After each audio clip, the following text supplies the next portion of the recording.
ठीक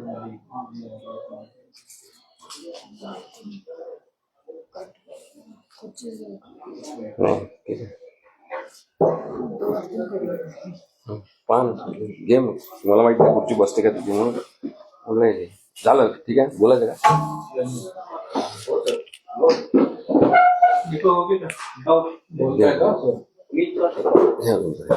तर आजच्या सुनावणीत नेमकं काय झालेलं आहे, काय काय पॉइंट जे आहेत ते आज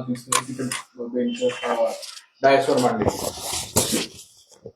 आपण सकाळी ज्याप्रमाणे बोललो होतो तसेच महत्वाचे मुद्दे आज सुनावणीमध्ये आले.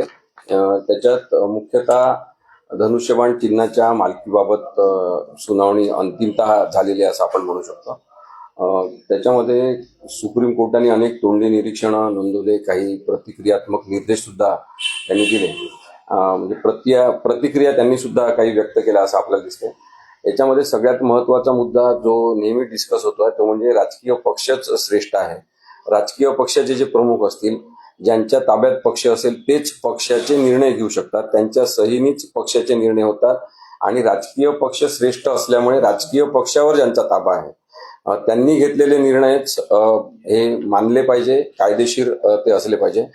त्यामुळे विधिमंडळ पक्ष आमदारांची संख्या जी आहे ती निवडून आलेली, त्यांनी कुठे जायचं आणि त्यांनी स्वतःमध्ये फूट पाडून आपली एक गट तयार करायचा आणि त्यांनी एक निर्णय घ्यायचा की नाही पक्ष सुद्धा आमचाच आहे, हा निर्णयच अयोग्य आहे हे आज वारंवार सांगण्यात आलं. त्यासाठी मी जे सकाळी दाखले दिले होते वेगवेगळ्या केसेसचे ते सुद्धा दाखले देण्यात आले. पण सगळ्यात महत्वाचा निर्णय सुभाष देसाई या केसमध्ये सर्वोच्च न्यायालयाच्या 5 न्यायाधीशांनी जो निर्णय घेतला होता तो महत्वाचा आहे की राजकीय पक्षच श्रेष्ठ आहे, पॉलिटिकल पार्टीला कोणतीही गोष्ट सबसाईड करू शकत नाही. आणि त्यामुळे न्यायमूर्ती सूर्यकांत, न्यायमूर्ती जयमाला बागची आणि न्यायमूर्ती व्ही मोहना या 3 न्यायाधीशांच्या न्यायालयाने स्पष्ट केलं की राजकीय पक्षाला कोणी डावलू शकत नाही. दुसरा मुद्दा हा आहे की लोकप्रतिनिधींना काही स्वातंत्र्यच नाही का, या संदर्भात सुद्धा थोडं डिस्कशन झालं की जे निवडून आलेले लोकप्रतिनिधी आहेत ते आपलं म्हणणंच मांडू शकणार नाही का, पक्षाच्या वेठीसच त्यांना राहावं लागेल का. तर त्याबद्दल आज न्यायपीठाने असं म्हटलं की एक सुवर्णमध्य त्याच्यामध्ये असायला पाहिजे आणि निवडून आलेल्या लोकप्रतिनिधींना अपवादात्मक परिस्थितीमध्ये आपले मत मांडण्यासाठी किंवा मतभेद व्यक्त करण्यासाठी काहीतरी संधी असली पाहिजे. आता ही सगळी संधी निर्माण करायची असेल तर कायद्यात थोडासा बदल करावा लागेल. तो या खरं तर पिटिशनचा काही भाग नाही. त्यामुळे न्यायालयामध्ये झालेल्या चर्चेचा उल्लेख म्हणून मी आपल्याला हे सांगतोय. आता उद्धव ठाकरेंतर्फे हे सातत्याने सांगण्यात आलं की निवडणूक आयोगाच्या पूर्वीच्या निर्णयावर आमचा आक्षेप आधीपासून आहे. निवडणूक आयोगाने आपला निर्णय घेताना पक्ष चिन्ह आणि पक्षाबद्दलचा निर्णय घेताना स्वतःच्या अधिकार कक्षा ओलांडलेल्या आहे आणि ते त्यामुळेच भ्रष्ट पद्धतीने राजकीय पक्षाशी हेतुपुरस्सर दुश्मनी घेतल्याप्रमाणे वागलेले आहे शिवसेनेशी. आणि त्यांनी भारतीय जनता पक्षाच्या सांगण्यावरून, म्हणजे मी हे म्हणतो आहे, कोर्टात काही म्हटलेलं नाही आहे, पण त्यांनी भारतीय जनता पक्षाच्या काही नेत्यांच्या सांगण्यावरून अशा प्रकारचे वागणूक निवडणूक आयोगाने केली आहे. त्यांनी तटस्थपणा गमावलेला आहे. याबद्दल मात्र कपिल सिब्बल सरांनी सांगितलं की इन्स्टिट्यूशनल इंटिग्रिटी, की न्यायव्यवस्था असेल, निवडणूक आयोग असेल किंवा गव्हर्नर हे पद असेल किंवा गव्हर्नरचं ऑफिस असेल, तसंच विधानसभेचे अध्यक्ष असतील, यांची इंटिग्रिटी कॉन्स्टिट्यूशन सोबत राहिली पाहिजे, यांची इंटिग्रिटी डेमोक्रेटिक प्रिन्सिपल सोबत राहिली पाहिजे. आणि ती नसली तर संपूर्ण लोकशाही उद्ध्वस्त होऊ शकते, हे या उदाहरणावरून दिसते असं त्यांनी अत्यंत मार्मिकपणे तिथे मांडलेलं आहे. बहुमताच्या जोरावर एकनाथ शिंदे यांच्या गटाला जी मान्यता देण्यात आली ती चूक केलेली आहे पुन्हा सांगण्यात आलं, जसं सुभाष देसाईच्या केसमध्ये. आणि यापूर्वी जस्टिस चंद्रचूड यांच्या बेंचनी जो निर्णय घेतलेला त्याच्यामध्ये सुद्धा सांगितलेला आहे की बहुमत केवळ आमदारांचं लक्षात घेऊन जी काही प्रक्रिया झालेली आहे विधानसभेमध्ये ती चुकीची आहे. राज्यपालांनी केलेली प्रक्रिया सुद्धा चुकीची आहे आणि त्यांनी जी बहुमत चाचणीचा निर्णय घेतला होता तो सुद्धा चुकीचा आहे.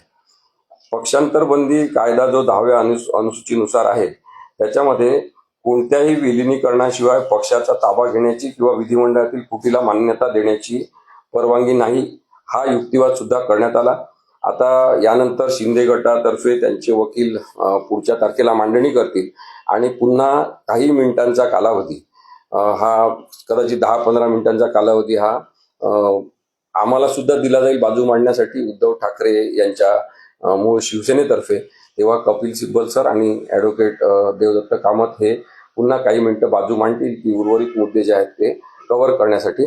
परंतु संविधानिक दृष्टिकोनातून अत्यंत स्पष्ट अशी केस आहे, न्यायालयाच्या लक्षात आलेलं आहे असं नक्की म्हणता येईल. तर तुम्हाला अपेक्षा आहेत का की निर्णय तुमच्या बाजूने? हा निर्णय मी आधीपासून सांगतोय की हा निर्णय संविधानाच्या दृष्टीने उद्धव बाळासाहेब ठाकरे यांच्याच बाजूने लागायला पाहिजे. तशी अपेक्षा संविधानाची आणि लोकशाहीची आहे. परंतु कोणी जबाबदारी झटकण्याचा प्रयत्न मुद्दामून केला तर आपल्याला सांगता येत नाही की एखादा वेगळा निर्णय सुद्धा येऊ शकतो.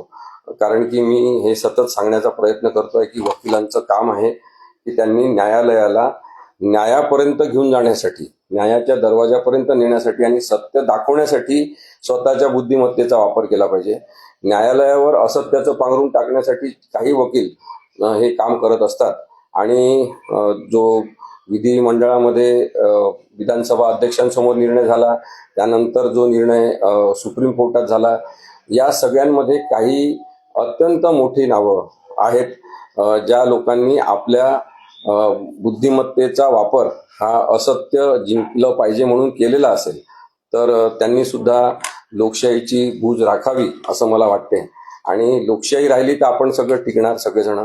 आणि इतकी मोठी ही लोकशाही संविधानानुसार चालू आहे हे आपलं भाग्य आहे आणि त्यासाठी आपण काम केलं पाहिजे असं मला वाटतं. राजकीय पक्षाला डावलू शकत नाही असे तुम्ही मुद्दा सांगितलेला आहे किंवा न्यायमूर्तींकडून मांडण्यात आलेला, पण अजून पक्षाचा असा कुठला निर्णय झालेला नाही. पक्ष कोणाचा आहे काय? नाही, निर्णय अंतिम सुनावणी झाल्यानंतर होईल. आता त्यांची बाजू मांडल्यानंतर मग हा निर्णय होईल. राजकीय पक्षाला डावलू शकत नाही म्हणजे हा फटका काय दिलेला आहे? राजकीय पक्ष आणि विधिमंडळ पक्ष असे दोन वेगळे भाग आहेत. हे सर्वोच्च न्यायालयाने त्यांच्या निर्णयात मान्य केलं आहे, आधीच्या सुद्धा 2 निर्णयांमध्ये. आणि त्यामुळे आमदार किती पण फुटले आणि आमदार हे 5 वर्षाचं आयुष्य घेऊन जगत असतात.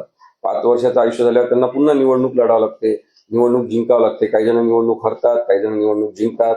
त्यामुळे तेच लोक नेहमी राहतील असं नाही. म्हणून विधिमंडळ पक्ष म्हणजे निवडून आलेल्या आमदारांचं आयुष्य 5 वर्षाचं आहे, म्हणून विधिमंडळ पक्षाचं आयुष्य 5 वर्षाचं आहे. पण राजकीय पक्ष जो आहे, जो बाळासाहेब ठाकरेंनी चळवळ म्हणून सुरू केला, 2012 मध्ये ते गेल्यानंतर उद्धव ठाकरेंनी तो पक्ष वाढवत नेला आणि स्वतःच्या हिमतीवर अनेक आमदार खासदार निवडून आले, तो राजकीय पक्ष आहे. राजकीय पक्ष हा नेहमीसाठी असतो जोपर्यंत तो डिझॉल्व्ह होत नाही. आणि त्यामुळे राजकीय पक्ष हा वेगळा आहे. राजकीय पक्षाला डावलून विधिमंडळ पक्षाला महत्व दिलं जाऊ शकत नाही. हा महत्वाचा मुद्दा आज सर्वोच्च न्यायालयाने नक्की केला. तर आता त्यांच्या बाजूनी व्हीपच्या बद्दल काय झालं? व्हीपच्या बद्दल कालच डिस्कशन खरं तर झालेलं आहे, आज काही खूप झाले नाही. आता पुढची प्रोसेस कशी होणार? एकनाथ शिंदे गटाकडनं मत मांडलं जाईल, ईसीआय कडनं पण मत मांडलं जाईल. हो, इलेक्शन कमिशन ऑफ इंडिया म्हणजे निवडणूक आयोगातर्फे त्यांचे वकील बाजू मांडतील, एकनाथ शिंदेतर्फे बाजू मांडण्यात येईल आणि पुन्हा एकदा उद्धव ठाकरेंच्या पक्षातर्फे बाजू मांडण्याची संधी देण्यात येईल 10-15 मिनिटाची. आणि नंतर ही सुनावणी संपेल. त्यानंतर कदाचित निर्णयासाठी राखीव ठेवण्यात येईल ही केस काही दिवसांसाठी आणि मग निकाल लागेल. कधीपर्यंत अपेक्षित आहे? आता ज्या वेगवान पद्धतीने न्यायालय ही सुनावणी घेत आहे तशाच पद्धतीने घेतलं तर हा निर्णय 1 महिन्यात सुद्धा लागू शकतो.